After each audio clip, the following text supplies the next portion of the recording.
I would like a cup of coffee, please. অনুগ্রহ করে আমাকে এক কাপ কফি দিন। I want to speak with him, আমি তার সঙ্গে কথা বলতে চাই। I can't believe it is raining so much, আমি বিশ্বাস করতে পারছি না যে এত বৃষ্টি হচ্ছে। She didn't enjoy the party because she didn't know anybody there, সেখানে তার পরিচিত কেউ ছিল না, তাই সে পার্টি উপভোগ করতে পারেনি।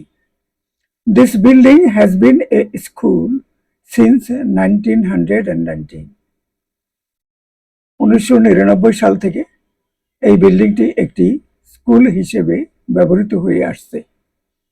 Here is an invitation card for you, এখানে তোমার জন্য একটি নিমন্ত্রণ পত্র রয়েছে।